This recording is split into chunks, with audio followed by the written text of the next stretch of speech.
Hi, Slim Jim Phantom from the Stray Cats. And, I'll tell you anything you want to know about Gene Vincent. There was a jukebox at Max's Kansas City that was a very famous rock and roll club in New York City since, I guess, the 50s. Dylan started there throughout Andy Warhol period. You know, a lot of people played there, and it was still a kind of a big scene for punk rock in the 70s. This is late 70s, this is 79. And they had a jukebox there, they had Bebop on the jukebox. And we were there with being part of the scene in New York and just heard this. And they had, I think That's All Right Mama, Blue Moon in Kentucky, Bebop, a couple of the real famous singles. And I had never heard it before. And Brian, the same. We didn't really know this music that well. And it was just mind-blowing. And who's that by? And Gene Vincent. Okay, I didn't really know him. And in America, that stuff wasn't so well known as it was in. We found out later it was a lot more well known in Europe. So of course you go right out to the record store and you buy anything. Gene Vincent, they wouldn't have had it at like the regular record stores. You have to go to the little mom and pop thing that some old greaser guy had by our house, and Gene Vincent, and just that was that. It was so influential on us. We were blown away by it. I just had never heard anything like it. Huge influence on Brian, Cliff Gallup. I mean, it's probably the greatest guitar playing ever, and it was just such a huge impact on us that we immediately overnight like wanted to look like that, wanted to sound like that, wanted to know everything about it. Same as Eddie Cochran and Elvis, Buddy Holly, Chuck Berry, Carl Perkins, all of it. But Gene Vincent especially was a huge influence. We immediately got it, and it was rockin', and it was raw, but he was such a great singer. Like this jacket, that's why I wore it today, from like the first album, that cowboy jacket. And like there was some shop downtown that had one that looked just like it and couldn't afford it. And the Gene Vincent jacket, and then we got one and everyone shared it in the band. Where's the Gene Vincent jacket? And certain days you just have your hair slicked straight back and have it all greasy falling down the front. Oh, you're going for a Gene Vincent today, cool. It just became part of our language, part of everything we did was very influenced by Gene Vincent. I had studied and I knew how to play, but we were really into jazz when we were kids, kind of studying and trying to learn the right way to play, and we were really into punk rock as well, and blues, and to me, as a drummer, Dickie Harrell kind of fused all that. It was swinging, yet it had a heavy backbeat, and technically he knew how to play. It was very crisp and kind of rudimentary. It was right, and I didn't really know that style kind of existed. It was either you were a jazz player, you were a rock player. He kind of fused it for me on the first like couple of records, and the way that Dickie Harrell played it made sense to me. Oh, that's what I would do in that part of the song. It made sense to me, and you know, and the screams on the on the guitar breaks, we were so into it that we would do it on every song. When we were playing in the bars in New York when we first got into rockabilly, we covered all these songs. The first two Gene Vincent albums, every song. The Sun Sessions, we knew all that music, and we would put the screams on every possible time they could come around. We did it. We loved it. We met the Blue Caps later in life when we came back to the States. It's like 82 maybe, 83, and a lot of those original rock and roll guys, luckily for us, it was a great thrill and great honor. They kind of came out to find us, and when we played, I think it was probably Norfolk or someplace around there. It was probably Norfolk, Virginia, Portsmouth, someplace around there. Those guys all came out. Tommy Facenda, Bubba Facenda, Bebop Harrell. Uh, I think was it Johnny Meeks? Was he from there too? At one time or another, I've met most of the guys, but I remember the first time they came to the show, and they were thrilled, and they thanked us for keeping that music alive because we'd covered a few Gene songs on the first Stray Cats record, and it had really given them a whole kind of spike in their career. They were getting more calls, and they were able to work more, and there was new interest in the whole scene.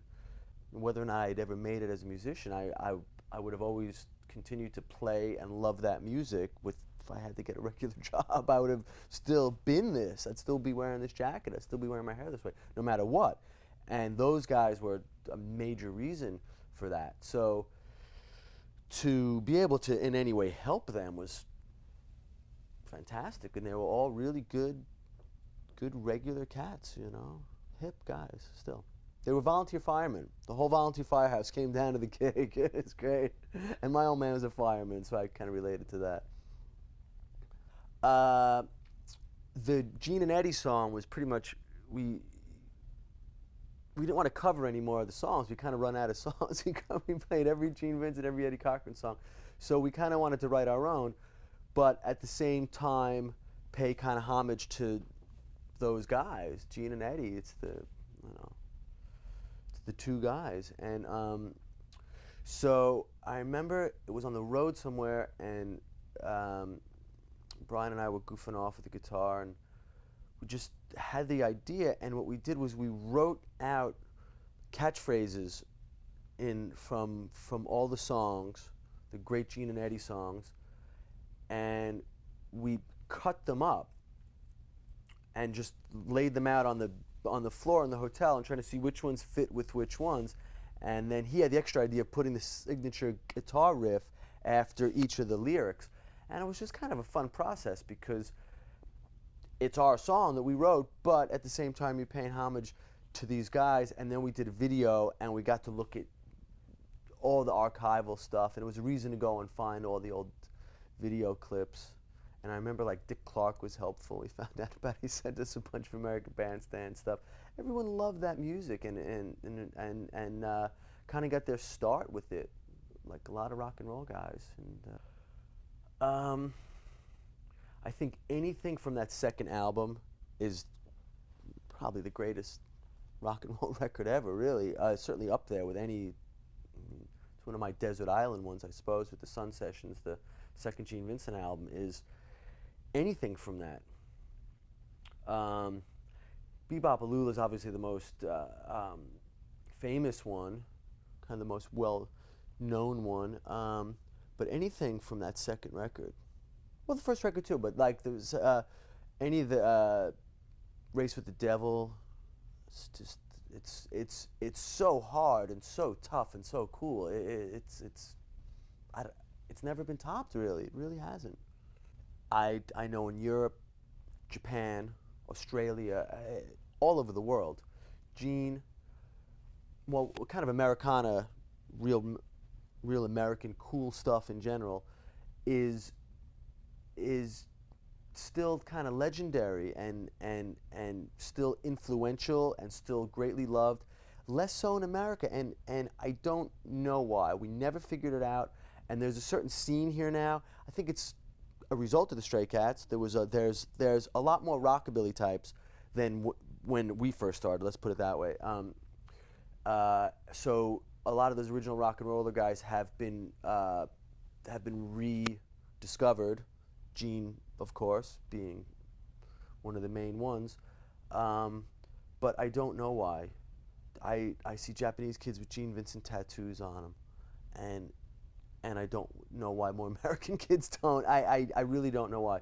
But having said that, there is a scene here, and things have changed more than they used to be, but it's still not the way it is in Europe. He's like a revered, legendary character there. He had to work hard. I mean, and Gene was actually luckier than a lot of those guys, because Gene was always able to play. In France, Germany, England, he was a legend and was still able to go and play. A lot of those rockabilly guys never played again. So I think Gene was in a way fortunate, but it was because he'd made such an impact and was such a um, a symbol for those rockers, those French guys and the Teddy Boys. He was such a symbol of, I guess, meanness, really. And he always sang great, though, too. Never did his voice. I know he used a lot of different bands and was knocking out records just to pay the rent, which everyone can relate to at some point. But he never lost his voice. He always sang great. But the industry changed, and guys like him got left behind. It's happened to virtually everybody, with very few exceptions. Everyone's got their ups and downs in the music business. But he managed to work through it. I think he had a tough life. I think he was in pain a lot with his leg. And I think he saw a lot of things that he directly influenced, maybe take over. But he always did have a record deal, and he always did play. He always had a certain amount of people who believed in him. So I didn't know him, but I'm not sure if he was the easiest cat to get along with. I don't know. I've only heard rumors. He lived hard from everything I've read. I didn't, like I said, I never met him, but everything I've heard, he kind of lived hard, and he was kind of sad, I think. His life didn't turn out exactly the way he wanted it to. And I think that kind of wears you out a little bit extra on top of anything you're doing to yourself. I think he had a kind of sadness about him. It can definitely happen when you're just out there doing gigs to try to scratch up the rent, and you know how good you are and what an impact you've had on people and other musicians who have gone on to become kind of greater, be in a spot that you think you should be in. That, I think he had that, which is very easy to happen in this business. If you get bitter, it's very hard to overcome. And I think on top of it, he was maybe not taking care of himself. So I'm not surprised, but I think it lends to his whole kind of myth, the tragic kind of nature of his life. And but I get it. I understand it. Yeah. So I mean, I've yet to meet one rock and roller, one true rock and roll guy, from the Beatles guys to the Rolling Stones guys to the Kinks guys to the Clash guys to the Sex Pistols to Lemmy, any of the great true rock and rollers that I've met in my life who don't list Gene Vincent as like one of the two major influences on them.